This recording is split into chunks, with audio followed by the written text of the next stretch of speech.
Hi everyone and welcome along to Sonic Academy with me, Chris Nelly. This tech tip, we're going to show you how to liberate your favorite kick using our kick plugin. Sat beside me is Phil Johnson. Hi Phil. How's it going, everybody? So we're just going to take you through the process of matching, taking your favorite kick from your favorite record and recreating it in the kick plugin. Yeah, so we have one of Chris's tracks here. Obviously, you can use any track. This sort of came about just people asking, can I get the kick from this track? Can I get the kick from this track? Yeah. And this is a way if you want to build a kick to replicate another track, you can do it pretty easily. So we have this track here. Let's solo it. And we want to take the kick. So we need to find a bit in the track that has sort of a nice, cleanish section. So is there any? I think that's probably as clean as it gets. Now, the kind of point is that you don't need a full clean kick. Right. So if you just wanted to grab a sample and you find a track that has, a full clean kick, You might as well just use the sample. Might as well just use the sample. So, although you wouldn't have the full control you get with kick, but with kick you can go in. All you really need is that click. Yeah. So that can really define a kick drum. So we can go in and we'll just sort of grab somewhere around here.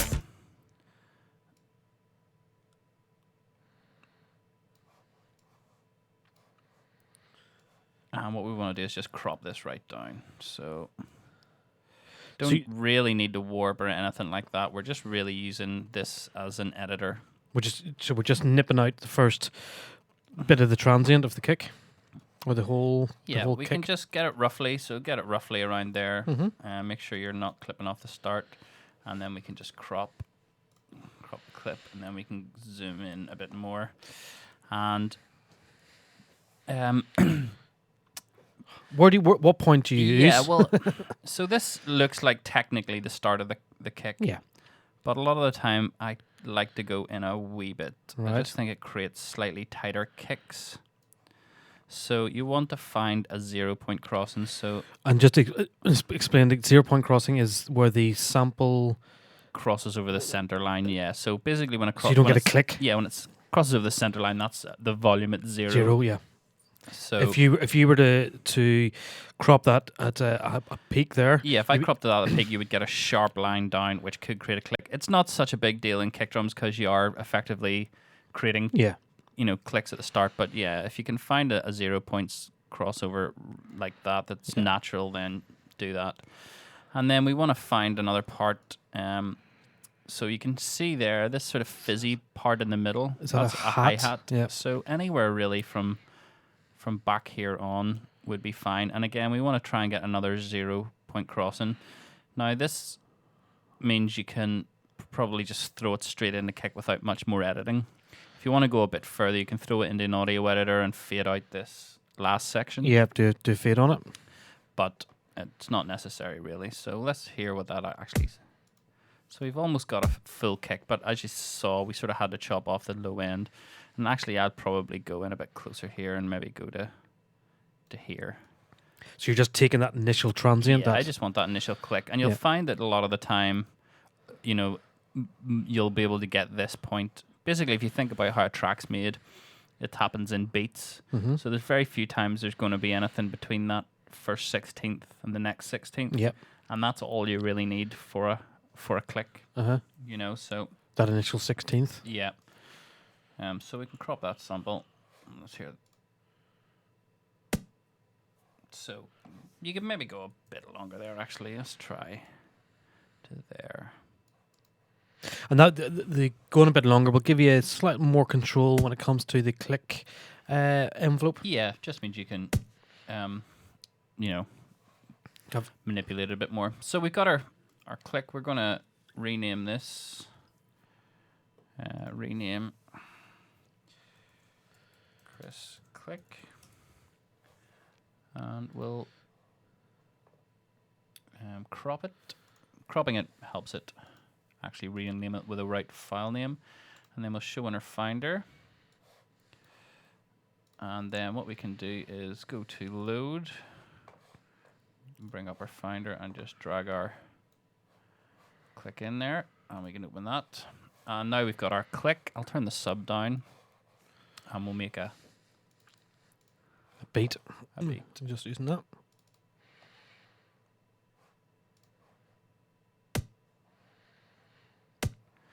So we've got our sub. Now what we need to do is, if we can undo all this. So you want to go back to the original kick now and try and Yeah. match the subs? So we can go back out to the original track. You could just re-import the track again. I just thought it'd be quicker doing this. Find where your kick is. We'll just set 1-1 here. And what we're doing here is just setting up a loop. And so we'll need to work from here straight. And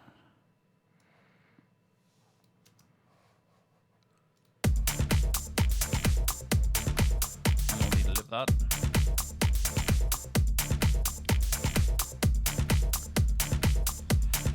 So we'll use that basic loop, go into our envelopes, and we only want one kick. So I'll get our pen tool. So this is a volume. Yep.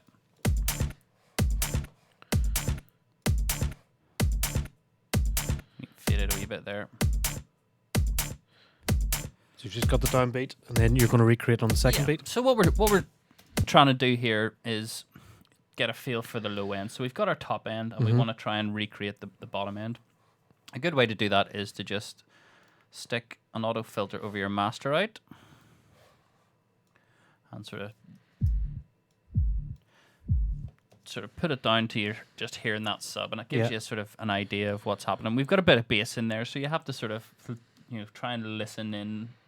So we're laser focused in the bass and listen to the sort of the tone and the length of the sub. So now you're going to hear that, dun, dun, dun, so try and ignore the bass and just really focus in on the kick. So we'll create a kick as well here. What we'll do, actually, I'm just going to move the start locator. So the start locator is meaning the beat is playing on the second half instead of the first half. And we can just put a... So you can hear now the difference between the two subs. And now we're going to try and so we'll take out the click. Yeah. So it's quite a... We've got quite a subby thing going on there.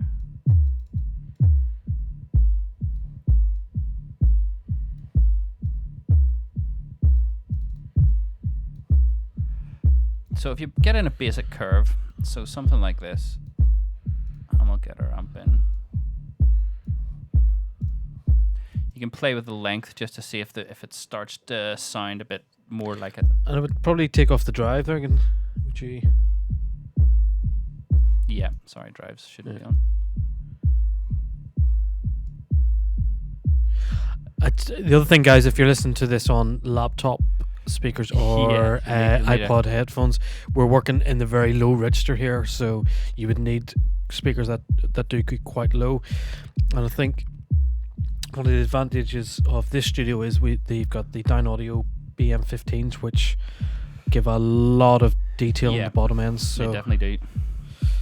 It helps when you're trying to tune these. So it's a bit sort of a shorter kick. So you can hear now we're sort of easing our way into the ballpark. Yeah, so that's roughly in the ballpark. And again, you can use either length to sort of just...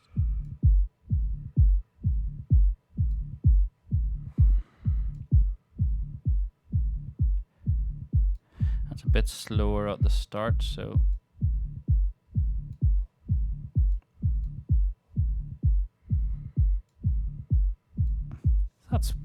I'd be quite happy with that. It's pretty close. I mean, again, with this, you're just trying to get in the ballpark, because when you actually go to, make your track, you're going to be tuning it to your own track anyway. So you just want the sort of essence of the kick, So we can take our auto filter off now, and we can start to bring in our click. Now there's a click on this already, so you can dial that out a little bit. Dial that out a bit.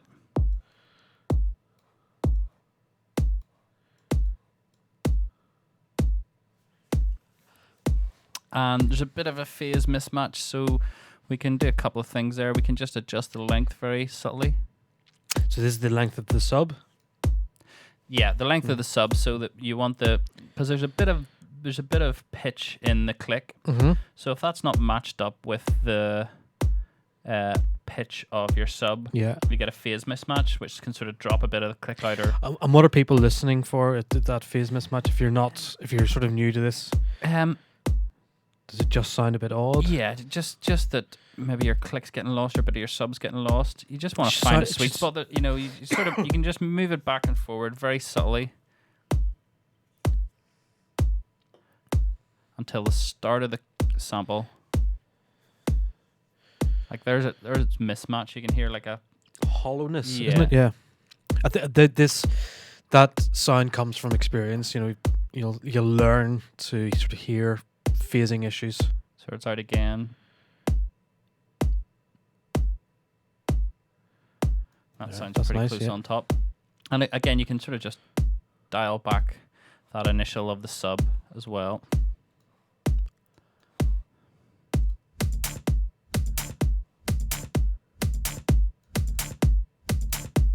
So you're pretty much in the ballpark there. The other thing that I was doing with clicks as well is just adding a bit more brightness into them, if you were going into a sample editor, but Right. or you can just dial back your sub a bit.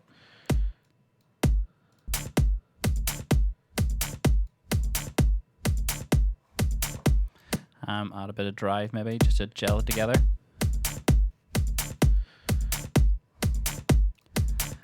And you can either add more click in. Yeah, this is when we lengthened the cropping of the click, it was so we could use this envelope to have more control. So we're just taking the really initial part of it there, or we can take a bit more. So it's entirely up to yourself. Again, it's about creating a kick you like. Really, this is just a good jumping off point to get you in the ballpark, and then you can tweak to your desire. And there's one other big, massive advantage I love about kick is when we come to save this. Yep. So when you save this, then we'll save it we'll save it anywhere really. Chris kick. So when you save that, then the kick sample becomes available to you in your clicks drop down. So and it'll also embed into the preset. So if you want to share it with someone else, then that's what I love about it. Built in there. We were able to share presets. Phil's able to make a kick here and just fire me over the preset. All with a custom click and and the custom click is all there, and there's no hassles. You're not searching for the click or send me the click. That is, it's a real time saver. So guys, I hope you got something from that. Go and make your own kicks. Really use Kick to bring out the best in your productions. And thank you for watching, and thank you for Phil for showing us that. See you all very soon. Catch you later.